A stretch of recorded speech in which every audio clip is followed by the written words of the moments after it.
네, 오늘은 8장과 9장의 말씀 우리가 보도록 하겠습니다. 특별히 8장과 9장의 말씀은 어떤 내용이 나오느냐? 복음이 천국 복음, 이 예수님의 죽으심과 그 부활에 대한 그 복음들이 예루살렘을 넘어 사마리아까지, 온 유대와 사마리아까지 보여지는 것을, 선포되는 것을 볼 수가 있고요. 또 이방 선교의 그 주된 역할을 하는 사도 바울이 회개하는 그 장면이 내용이 나오고 있습니다. 즉 천국 복음이 어떻게 이제 열방 가운데 예루살렘을 넘어 온 유대와 사마리아와 땅끝까지 어떻게 전파되는지에 대한 그 모습을 보여주고 있습니다. 한번 말씀 보도록 하겠습니다. 8장 1절 말씀 보면 사흘은 그가 죽임당함을 마땅히 여기더라. 우리 지난 시간에 배웠던 그 스데반의 죽음을 얘기하고 있는 거죠. 그러면서 이제 본격적으로 초대교회를 향하여서 박해가 시작됩니다. 그날에 예루살렘에 있는 교회에 큰 박해가 있어 사도 외에는 다 유대와 사마리아 모든 땅으로 흩어지니라 라고 얘기합니다. 이제 그 교세가 이제 초대교회가 성장하니까 시기 질투하며 또 이제 대제사장들과 그 당국자들이 도를 따르는 자들을 이제 핍박하기 시작하는 거예요. 사도들 외에는 유대와 사마리아 모든 땅으로 흩어졌다라고 얘기합니다. 사도들은 그런 밖의 상황 속에서도 예루살렘을 지켰던 걸로 볼 수가 있고요. 사도행전 1장 8절 말씀 보면 이렇게 기록되어 있죠. 오직 성령이 너에게 임하시면 너희가 권능을 받고 예루살렘과 온 유대와 사마리아와 땅끝까지 이르러 내 증인이 되리라 라고 얘기했는데, 예루살렘을 넘어서 온 유대와 사마리아를 여기서 언급하고 있는데, 온 유대와 사마리아까지 하나님의 나라의 그 예수 그리스도의 죽으심과 부활, 예수 그리스도가 메시아 되심에 대한 이 복음들이 전파되기를 시작하고 있습니다. 핍박을 통해서 하나님의 역사들이 또 이루어지는 것을 보여주고 있는 거죠. 2절 말씀 보면 경건한 사람들이 스데반을 장사하고 위하여 크게 울더라. 이제 순교를 당하였기 때문에 장사하고 크게 울었다라고 얘기합니다. 사울이 교회를 잔멸할 때 이제 사울은 1절의 말씀 보면 그가 죽임당함을 마땅히 여겼고요. 이제는 남은 교회의 이런 사람들을 잔멸하려고 막 열심히를 냈다라는 거예요. 각 집에 들어가 남녀를 끌어다가 옥에 넘겼다라고 얘기합니다. 본격적으로 이제 핍박을 하고 있는 거죠. 그래서 사람들이 유대 온 지역과 사마리아 모든 땅으로 흩어집니다. 근데 놀라운 사실은 4절입니다. 흩어진 사람들이 두루 다니며 복음의 말씀을 전할세라고 얘기합니다. 이러한 핍박이 결과적으로 복음이 점점 더 널리 퍼지게 되고, 예수님께서 예고하셨던 오직 성령이 너에게 임하시면 너희가 권능을 받고 예루살렘과 온 유대와 사마리아 땅끝까지 이르러 내 증인이 되리라 하는 것들이 성취가 되어지는 것을 볼 수가 있다는 거예요. 하나님의 놀라운 섭리인 것을 보여주고 있습니다. 빌립, 7지사 중 한 명이었던 빌립이 사마리아 성에 내려갑니다. 그래서 그리스도를 백성에게 전파하였다라고 얘기하고 있습니다. 빌립은 7집사 중 한 명이었죠. 그 성령에 충만하고 지혜와 또 사람들에게 칭찬을 받는 자였죠. 빌립이 그 사마리아 성에서 내려가서 그리스도를 전파합니다. 무리가 빌립의 말을 듣고 행하는 표적도 보고 한 마음으로 그가 가는 말을 따르더라라고 얘기합니다. 표적과 이사가 또 빌립의 손에서 나타나고요. 그러다 보니까 사람들이 한 마음이 되었다라는 거예요. 교회의 특징이 뭐였어요? 한 마음과 한 뜻이었죠. 사마리아 가운데 복음을 전할 때 그곳 가운데 교회가 세워졌는데 그 교회의 특징 또한 뭐다? 한 마음이었다라는 걸 보여주고 있습니다. 많은 사람에게 붙었던 더러운 귀신들이 크게 소리를 지르며 나가고 또 많은 중풍병자와 못 걷는 사람들이 나았다. 치유와 축기, 축사의 역사들이 일어났다라는 거예요. 그래서 그 성에 큰 기쁨이 있다라고 얘기합니다. 한 인물이 등장합니다. 그 인물은 시몬입니다. 그 성에 시몬이라는 사람이 전부터 있어 마술을 행하며 사마리아 백성을 놀라게 하며 자칭 큰 자라 하였다. 자칭 스스로 큰 자라고 선전했던 자였다라는 거예요. 낮은 사람부터 높은 사람까지 다 따르며 백성들을 마술로 현혹시켰다라는 걸 얘기하는 거죠. 이르되 이 사람보다 크다 일컬는 하나님의 능력이라 하더라라고 하면서, 이르되 이 사람은 크다 일컬는 하나님의 능력으로 불릴 만큼 백성들을 현혹시켰다라는 거예요. 오랫동안 그 마술에 놀랐으므로 그들이 따르더니 사마리아의 많은 사람들이, 백성들이 이 시몬을 따랐다라고 얘기합니다. 근데 빌립이 나타난 거예요. 빌립이 하나님의 나라와 및 예수 그리스도의 이름에 관하여 전도함을 그들이 믿고 남녀가 다 세례를 받으니 시몬도 그거에 따라서 믿고 세례를 받은 후에 전심으로 빌립을 따라다니며 그 나타난 표적과 큰 능력을 보고 놀랐다라는 거예요.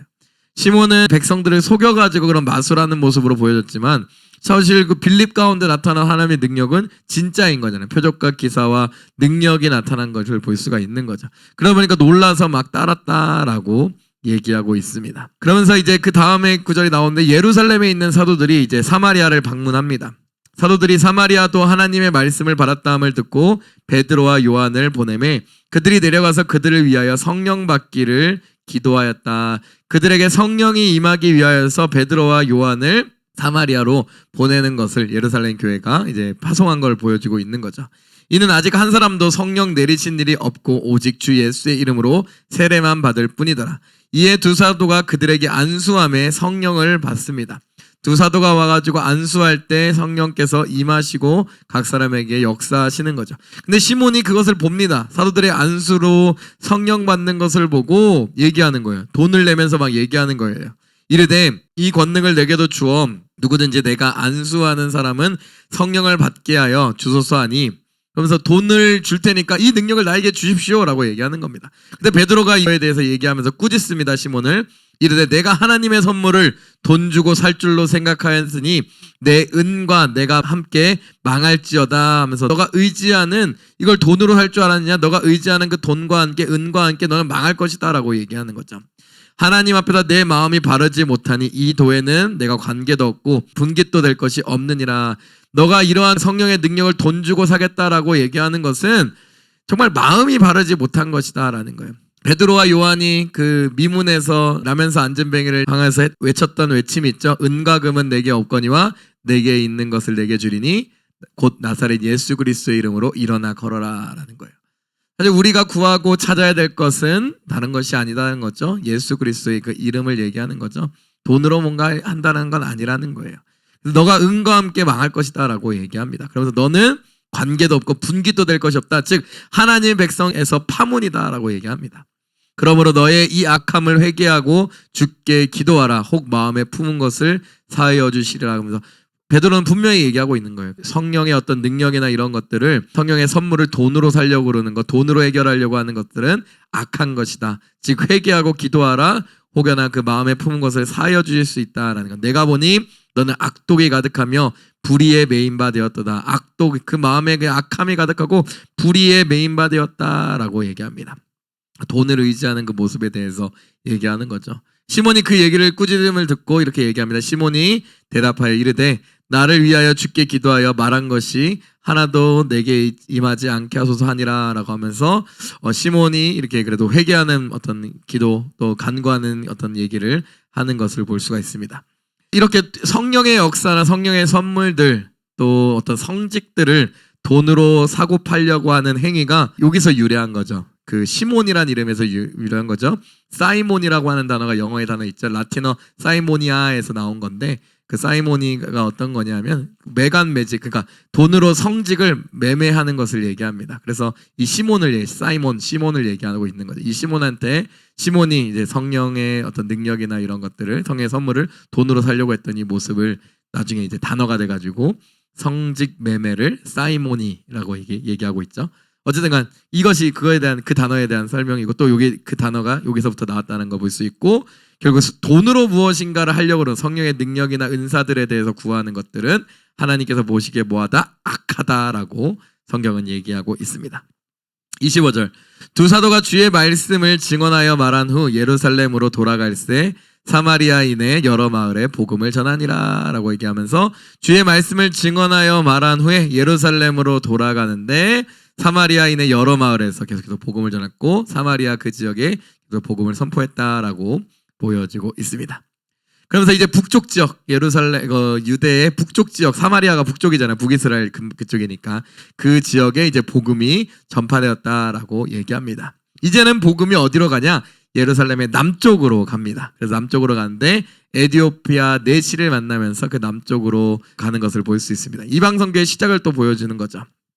26절, 주의 사자가 빌립에게 말하여 이르되 일어나서 남쪽으로 향하여 예루살렘에서 가사로 내려가는 길까지 가라 하니 그 길은 광야라. 성령께서 빌립을 이끌고 계시는 거예요. 주의 사자를 통하여서 하나님께서 빌립을 이끄십니다. 남쪽으로 가사로 내려가는 길까지 가라 하는데 사실 그것은 광야인 거죠. 그 광야길을 가라라고 이제 하나님께서 얘기하시는 거예요. 27절 빌립이 일어나 가서 보니 에디오피아 사람 곧 에디오피아 여왕 간다게의 모든 국고를 맡은 관리인 네시가 예배하러 예루살렘에 왔다가 하면서 이 네시가 예루살렘에 예배하러 왔다. 아마 뭐 유대인일 수도 있고요. 에디오피아계 유대인일 수 있는 거겠죠. 아니면 그 에디오피아인이지만 유대교로 개종한 사람일 수도 있겠죠. 어쨌든 간 그 사람이 이제 에디오피아 여왕 간닥의 모든 국고를 맡은 관리인이고 네시였는데 그 예루살렘에서 예배하고 돌아가는 길에 수레를 타고 선지자 이사야의 글을 읽었습니다. 성령께서 이제 빌립에게 말씀하십니다. 29절 성령이 빌립더러 이르되 이 수레로 가까이 나아가라 하시거늘. 성령께서 빌립을 이끄시기 시작하는 거. 이를 통해서 뭘 볼 수 있는 거예요? 그 선교의 역사들은 누가 주관하시는 것이다? 성령께서 주관하시는 것이다 라는 걸 보여주고 있습니다. 빌립이 달려가서 선지자 이사야의 글을 읽는 것을 듣고 말하되 읽는 것을 깨닫느냐라고 질문합니다. 그때 에디오피아 네시가 얘기합니다. 대답하되 지도해주는 사람이 없으니 어찌 깨달을 수 있느냐고 빌립을 청하여 수레에 올라 같이 앉으라 하니라 라고 얘기합니다. 아무리 읽어도 무슨 얘기인지 모르겠다라고 에디오피아 네시가 얘기하는 거죠. 그때 그 읽은 말씀을 같이 보면 이렇게 그 어떤 말씀을 읽었느냐? 32절 읽는 성경 구절은 이것이니 일러스되 그가 도살자에게로 가는 양과 같이 끌려갔고 털 깎는 자 앞에 있는 어린 양이 조용함 같이 그의 입을 열지 아니하였도다. 그가 굴욕을 당할 때에 공정한 재판도 받지 못하였으니 누가 그의 세대를 말하리요? 그의 생명이 땅에서 빼앗기미로다 하였거늘. 이러면서 때마침 그 읽은 성경 말씀이 어느 말씀입니까? 이사야 53장 말씀이었던 거예요. 그 네시가 빌립에게 얘기합니다. 내가 지금 이 말씀을 읽고 있는데 무슨 말이냐? 얘기하는 거예요. 청컨대 내가 묻노니 선지자가 이 말한 것은 누구를 가리킴이냐? 자기를 가리킴이냐? 타인을 가리킴이냐? 빌립이 이제 35절 입을 열어 이 글에서 시작하여 예수님에 대해서 소개합니다. 예수를 가르쳐 복음을 전합니다. 그 복음을 다 이 에디오피아 네시가 다 들은 거예요. 길 가다가 물 있는 곳에 이르러 그 네시가 말하되 보라 물이 있으니 내가 세례를 받음에 무슨 거리낌이 있느냐 하면서 예수의 이야기 그 복음에 대한 얘기를 다 듣고 나자마자 생각을 하는 거죠. 아 그럼 내가 이 복음의 말씀을 듣고 정말 믿고 세례받아 죄사함 받아야겠다라고 생각을 했던 거죠. 그래서 물이 있으니까 나에게 세례를 주십시오라고 얘기하고 있습니다. 37절은 없음인데 어떤 사본에 보면 빌립이 이르되 내가 마음을 온전하여 믿으면 가하니라. 대답하여 이르되 내가 예수 그리스도께서 하나님의 아들이신 줄 믿노라 라고. 그러니까 빌립이 이제 질문했고 에디오피아 네시가 내가 예수가 하나님의 아들이신 걸 믿습니다라고 얘기했다라고 고백했다라는 거예요. 그래서 38절 이에 명하여 수레를 멈추고 빌립과 네시가 둘 다 물에 내려서 빌립이 세례를 베풀었다라고 얘기합니다. 그러면서 에디오피아 네시가 뭐가 된 거예요? 그리스도인이 되었다라고 얘기하는 거예요. 성령의 인도하심에 따라 빌립이 나아갈 때 에디오피아 네시를 만났고요. 에디오피아 네시 나갈 때 때마침 그가 선지자 이사야의 글을 읽고 있었고요. 그 이사야 53장의 말씀을 읽고 있는데 이 뜻에 대해서 물어봤고요. 빌립은 그 뜻에 대해서 이 53장의 얘기는 예수 그리스도에 대한 얘기입니다 하면서 복음을 전파했고요. 그 복음을 에디오피아 네시가 믿고 받아들여서 세례를 받았고 그리스도인이 되었다라고 얘기하고 있는 것입니다. 그래서 지금도 이거에 대한 흔적이 남아있죠. 에디오피아 정교회, 그 기독교계 하는 거예요. 에디오피아 정교회가 아직까지 에디오피아에 계속 이어지는 거죠. 여기가 그 에디오피아 정교회의 뿌리가 여기입니다. 사도행전 8장 나오는 에디오피아 네시로부터 시작하는 것이 에디오피아에 있는 정교회의 뿌리인 것이죠.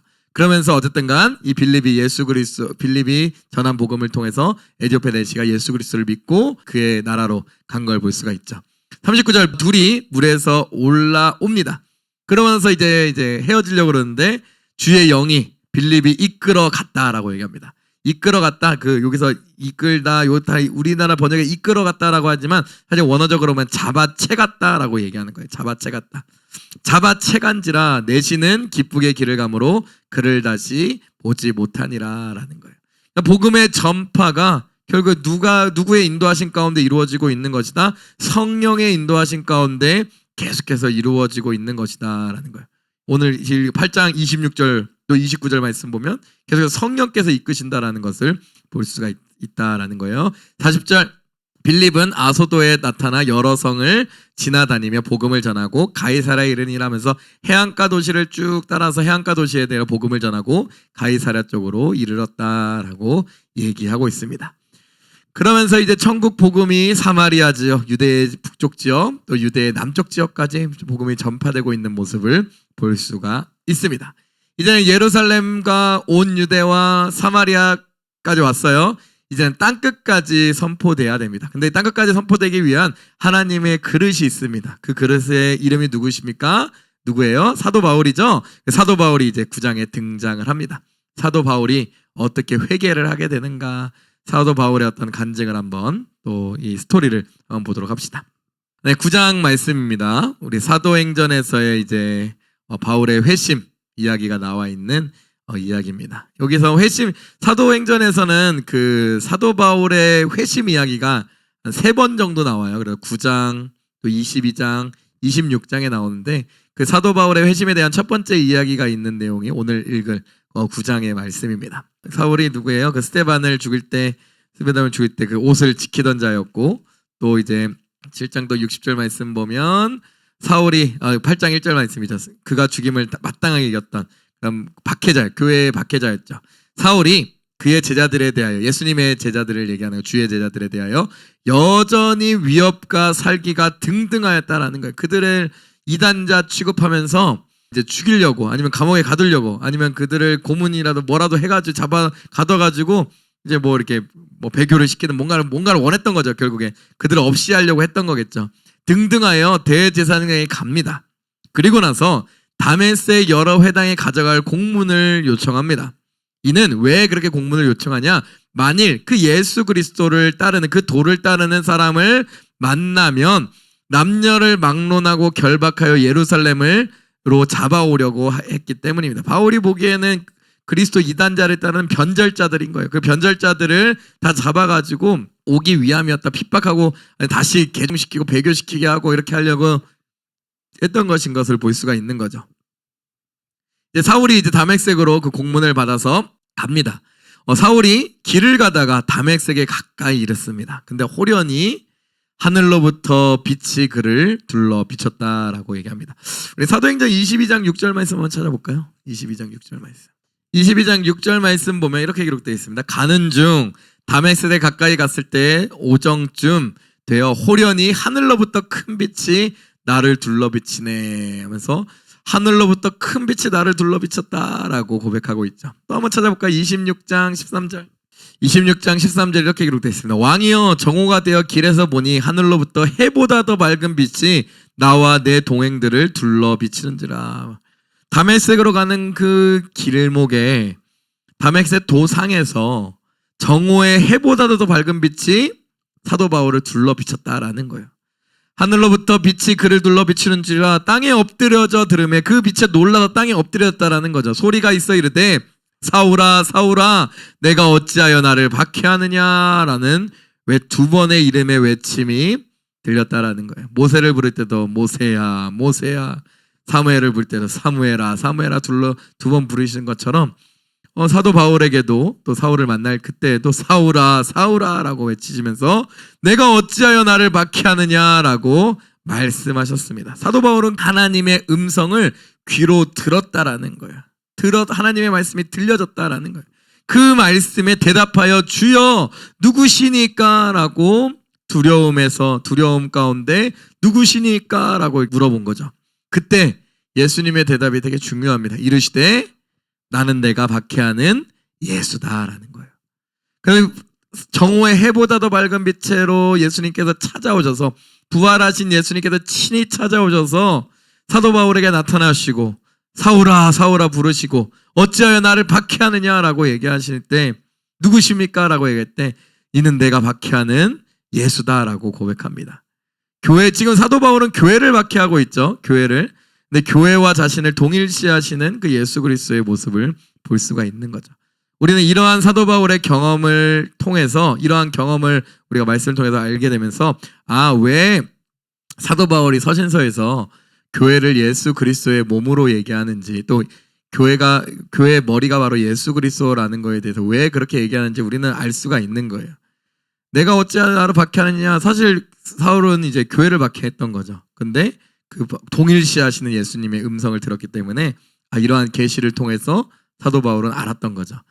교회의 머리이시고 교회가 바로 그리스도의 몸이구나라는 것을 알았던 거죠.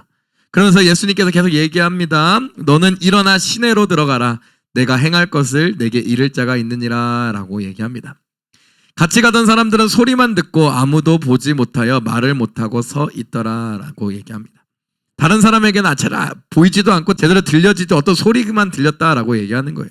근데 사도 바울에게는 그 모든 것이 정말 귓가에 들렸다라고 얘기합니다. 사울이 땅에서 일어나 눈을 떴으나 아무것도 보지 못하고 사람의 손에 끌려 다메섹으로 들어갑니다. 1절에서는 사울이 주의 제자들에 대하여 여전히 위협과 살기가 등등함으로 다메섹으로 가려고 했는데 한순간에 정오의 해보다 더 밝은 빛을 만나고 부활하신 예수 그리스도를 만나자 오히려 아무것도 하지 못하는 자로 전락해버린 거죠. 눈을 떴으나 아무것도 보지 못하고 사람의 손에 끌려 다메섹으로 들어가서 사흘 동안 보지 못하고 먹지도 마시지도 아니하였다라는 거. 얼마나 그 혼란스럽겠습니까? 자기가 따랐던, 자기가 또 옳다고 생각했던 그 진리가 완전히 무너지고 정말 그렇다면 내가 정말로 잘못한 것이구나라는 것에 대한 어떤 그런 생각들이 있었겠죠. 10절 그때 다메섹에 아나니아라는 제자가 있었습니다. 주께서 환상 중에 불러 이르시되 아나니아라 하시거늘 대답하여 하되 주여 내가 여기 있나이다 하니 주께서 이르시되 일어나 직가라 하는 거리로 가서 유다의 집에서 다섯 사람 사울이라 하는 사람을 찾아라 그가 기도하는 중이니라 라고 얘기합니다. 주께서 예수님께서 얘기하시는 거예요. 아나니아를 얘기하는 거예요. 다메섹 그쪽으로 들어가가지고 직가라 하는 거리로 가라. 근데 직가라는 단어가 좀 재밌는데 직가라고 하는 길인데 직가라는 단어가 바른 길입니다. 바른 길. 바른 길이라는 거리로 가서 유다의 집 다섯 사람 사울이라는 사람을 찾아라. 그가 기도하는 중이다라고 얘기합니다. 그가 아나니아라는 사람이 들어와서 자기에게 안수하여 다시 보게 하는 것을 보았느니라 라고 하면서 하나님께서 이미 그 사울에게 그러니까 즉 사도 바울에게 그 아나니아라는 사람이 찾아올 것이고 아나니아가 너에게 안수할 때 너가 다시 보게 될 것이야 라는 것을 미리 알려주셨다라는 얘기신 거죠. 그 얘기를 듣고 아나니아는 얘기합니다. 대답하되 주여 이 사람에 대하여 내가 이미 알고 있다라는 거예요.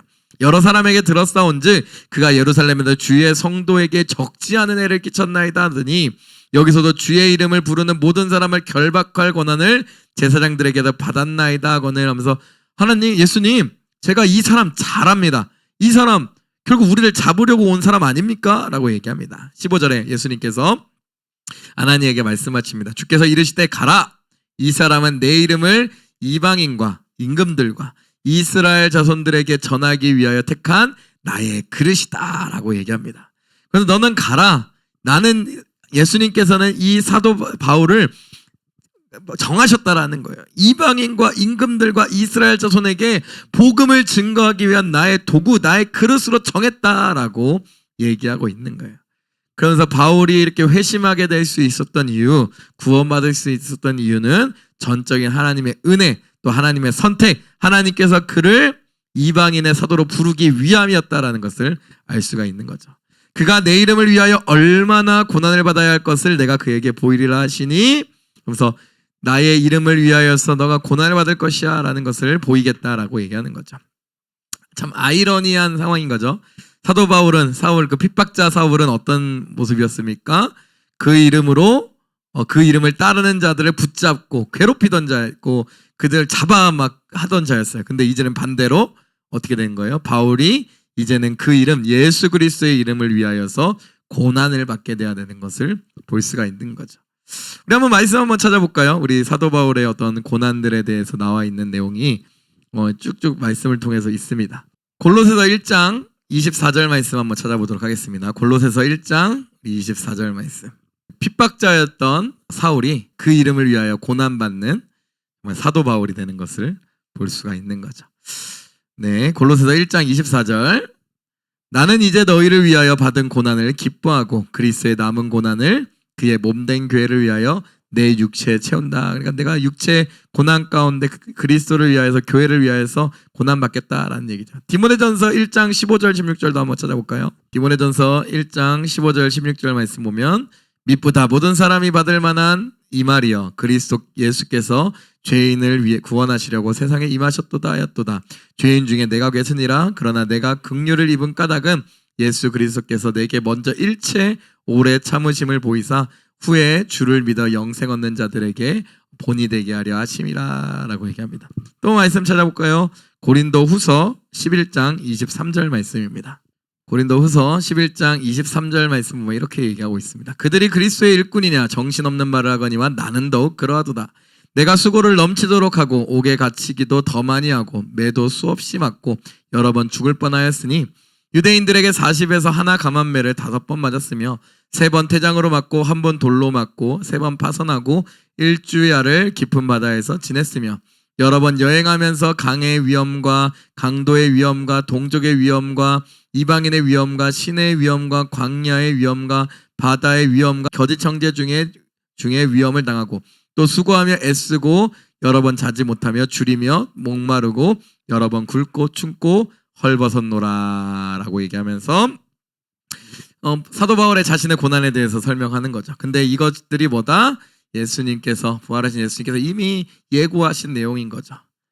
남을 교회를 핍박했던 사도 바울이 그리고 이제 교회를 위하여 핍박받고 고난받는 예수 그리스도를 위하여 핍박받고 고난받는 자로 변모한 것입니다. 16절 다시 보면 그가 내 이름을 위하여 얼마나 고난을 받아야 할 것을 내가 그에게 보이리라 하시니 아나니아가 떠나 그 집에 들어가서 그에게 안수하여 이르되 형제 사울아 주 곧 내가 오는 길에서 나타났던 예수께서 나를 보내어 너로 다시 보게 하시고 성령으로 충만하게 하신다라고 안수하고 기도했다라고 얘기하는 거예요. 그렇게 기도하자 즉시 사울의 눈에서 비늘 같은 것이 벗어져 다시 보게 된지라. 일어나 세례를 받고 즉 그리스도인이 되었다는 얘기죠. 음식을 먹음에 강건하여 지니라 라고 얘기합니다. 사울이 다메섹에 있는 제자들과 함께 며칠 있을 때 성령 충만하여 즉시로 뭐 했다라는 거예요. 각 회당에서 예수가 하나님의 아들이심을 전파했다라는 거예요. 부활하신 예수 그리스도를 만난 사도 바울은 이제는 뭐 한다라는 거예요. 예수가 바로 그리스도시고 메시아시고 하나님의 아들이신 것을 선포하는 복음 전도자가 되었다라고 얘기합니다. 그 얘기를 듣자 사도 바울이 핍박자 사울이 와서 그런 얘기를 하니까 얼마나 놀랐겠습니까? 듣는 사람이 다 놀라 말하되 이 사람이 예루살렘에서 이 이름을 부르는 사람을 멸하려던 자가 아니냐. 여기 온 것도 그들을 결박하여 대제사장들에게 끌어가고자 함이 아니더냐 라고 얘기하고 있는 거죠. 사울은 더욱더 힘을 더 얻어 예수를 그리스도라 증언하여 다메섹에 사는 유대인들을 당혹하게 하였다라고 얘기합니다. 사도행전 26장 19절 말씀 한번 찾아볼까요? 26장 19절의 말씀 보면 14절로 18절의 말씀 보면 먼저 그 사도 바울을 부르시는 예수님의 모습을 볼 수 있습니다. 그러면서 17절의 말씀 보면 이스라엘과 이방인에게서 내가 너를 구원하여 그들에게 보내어 그 눈을 뜨게 하여 어둠에서 빛으로 사탄의 권세에서 하나님께로 돌아오게 하고 죄사함과 나를 믿어 거룩하게 된 무리 가운데서 기업을 얻게 하려 함이다 너이다 하면서 다메섹 도상에서 부활하신 예수 그리스도께서 사명을 주셨다라는 얘기잖아요. 그러면서 그 얘기를 받은 사도 바울은 19절에 얘기하면 아그리빠 왕이여 그러므로 하늘에서 보이신 것을 내가 거스를 수 없었다 거스르지 아니하였다라고 얘기하고 있습니다. 그렇기 때문에 그것이 너무나 이제 엄청난 경험이었고 정말 그 부활하신 예수 그리스도를 만났기 때문에 사도 바울이 완전히 180도 바뀐 거예요. 그러면서 이제는 뭐라는 거예요? 예수가 하나님의 아들이심을 전파하게 됩니다. 그래서 다메섹에 사는 모든 유대인들이 당혹할 수밖에 없던 거죠. 23절 여러 날이 지나매 이런 일들이 계속 이뤄지고 있으니 계속 그 복음 전도자 사도 사울이 그러니까 막 예수가 하나님의 아들이시고 그리스도신 걸 증거하니까 더 많은 사람들이 또 교회 안으로 들어올 거 아니에요. 아니 핍박자였던 자가 갑자기 바꿔가지고 참된 메시아가 바로 예수 그리스도 믿습니다 막 얘기하니까 얼마나 사람들이 또 많이 따르겠습니까? 그러니까 유대인들이 사울 죽이기를 공모하게 됩니다. 그 계교가 사울에게 알려집니다. 그들이 그를 죽이려고 밤낮으로 성문까지 지켰습니다. 그의 제자들이 그리고 밤에 사울을 광주리에 담아서 성벽에서 달아서 몰래 탈출시키죠. 그러면서 이제 사울이 이제 그 예루살렘으로 갑니다. 26절 사울이 예루살렘에 가서 제자들을 사귀고자 하나 다 두려워해 그의 제자됨을 믿지 아니하였다라고 얘기합니다. 사울이 이제 예루살렘으로 가서 이제 그 제자들을 만나려고 그런 거죠. 근데 그 당시에 뭐 이제 정확하게 뭐 SNS가 있었습니까? 뭐 핸드폰 카톡이 있었습니까? 소문만으로 이제 사람과 사람 간에 이어지는 그 대화를 통해서 전달이 됐겠죠. 그 내용들이. 그러니까 이상한 얘기가 자꾸만 들리는 거예요. 아니 그 핍박자 사울이 개종했다더라. 그리스도인이 되었다더라. 그 얘기 들었는데 근데 확인할 방법이 없으니까 얼마나 그 만약 사울이 찾아왔다 그러는데 누구 뭐 얘기하면 두렵겠습니까? 그러니까 그의 제자됨을 믿지 아니합니다.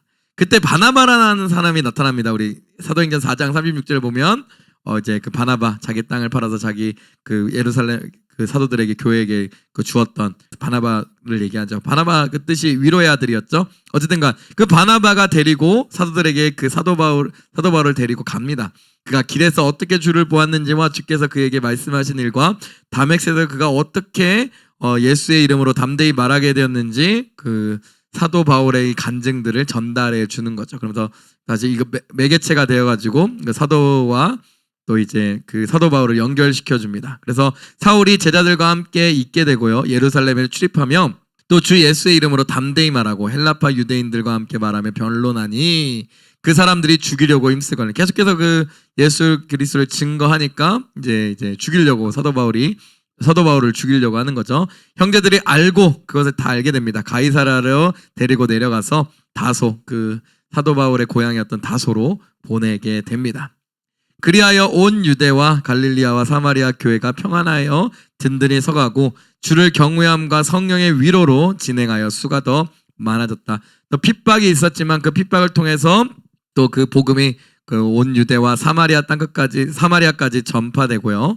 그리고 나서 그 핍박의 여러 가지 일들이 있었지만 핍박자의 우두머리였던 그 사울도 결국 그리스도를 만나 개종함을 통하여서 점점 더 그 교회가 평안과 은혜 가운데 서가게 되었다라는 거예요. 그래서 주를 경외함과 성령의 위로로 진행하여 그 수가 더욱더 왕성하여졌다라고 얘기합니다. 그리고 이제 사울은 이제 좀 한참 뒤에 또 이제 등장을 하게 되는 거죠. 사울은 한참 뒤에 등장하고 이후에 베드로에 대한 예루살렘 교회에 대한 이야기를 한동안 쭉 이어지게 됩니다. 이제 사울은 이제 다소 지역에서 머물러 있다가 나중에 이제 바나바를 통하여서 안디옥 교회로 이후에 가게 되죠. 그러면서 1차 전도 여행 이렇게 가게 되는 거죠. 네, 어쨌든간 이렇게 사울은 여기서 이제 다소까지로 가는 걸로 마무리가 됩니다. 이제 다시 예루살렘 교회가 또 어떻게 진행되고 있는지 예루살렘의 이방 선교에 대해서 보도록 하겠습니다. 그러면서 이제 이방 지역으로 가서 계속해서 천국 복음이 확장되는 거예요. 예루살렘을 넘어 온 유대 땅 가운데 전파되고 온 유대 땅뿐만 아니라 사마리아 지역까지 전파되고 이젠 사마리아를 넘어서 온 땅까지 온 열방까지 전파되는 그 과정을 보여주고 있는데 그것의 첫 번째로 예루살렘 밖에서 이방 선교에 대한 내용이 이제 32절부터 나옵니다. 그때 베드로가 사방으로 두루 다니다가 룻다에 사는 성도들에게로 내려갔더니 거기서 애니아라 하는 사람을 만나매 애니아라고 하는 이름을 봤을 때 이런 헬라 사람인 것 같아요. 왜냐하면 애니아라는 이름이 헬라식 이름이거든요. 그래서 애니아라는 사람을 만나매 그는 중풍병으로 침상 위에 누운 지 8해 8년이나 되었다라고 얘기합니다. 베드로가 이르되 애니아야 예수 그리스도께서 너를 낫게 하시니 일어나 내 자리를 정돈하라 한데 곧 일어나니 룻다와 사론에 사는 사람들이 다 그를 보고 주께로 돌아오니라. 그러니까 베드로를 통해서 이제 이방 사람들이 이게 하나님께로 돌아오고 교회 안으로 들어오게 되는 그 모습을 보여주고 있는 거죠. 36절 요빠에 다비다라 하는 여제자가 있으니 다비다는 이제 히브리식 이름입니다. 그래서 여기는 유대인이라는 걸 생각해 볼 수가 있는 거죠. 그 요빠에 다비다라는 여제자가 있으니 그 이름을 번역하면 도르가라 선행과 구제하는 일이 심히 많더라. 여기선 도르가는 또 헬라식 이름입니다. 여기서 추측해 볼 수 있는 것은 뭐예요? 그러니까 유대계 헬라인이었다라는 것을 추측해 볼 수가 있는 거죠. 유대계 사람이지만 헬라인이었다, 그리스인이었다, 뭐 헬라인이었다라는 것을 볼 수가 있는 거예요. 이방인이라고도 또 볼 수가 있겠죠. 뭐 유대인이라고 보면 볼 수도 있겠지만 어쨌든간 선행과 구제하는 일에 심히 많았더라라고 얘기합니다. 그때 병들어 죽음에 시체를 씻어 다락에 누였다라는 거예요. 룻다가 요바에서 가까운지라 제자들이 베드로가 거기 있음을 듣고 두 사람을 보내어 지체 말고 와달라고 간청을 합니다. 베드로가 일어나 그들과 함께 가서 이르매 그들이 데리고 다락방에 올라가니 모든 과부가 베드로 곁에 서서 울며 도로가가 그들과 함께 있을 때에 지은 속옷과 겉옷을 다 내보이거늘 라고 얘기합니다. 그러면서 도르가라고 하면서 헬라식 이름을 쓰면서 그 사람들이 헬라 사람으로 살아갔다는 걸 볼 수가 있는 거죠. 그러면서 이방 여인들이 주변에 많이 있었던 것 같아요. 그들과 함께 있을 때 지은 속옷과 겉옷을 보면 그의 선행에 대해서 막 얘기했다라는 거예요.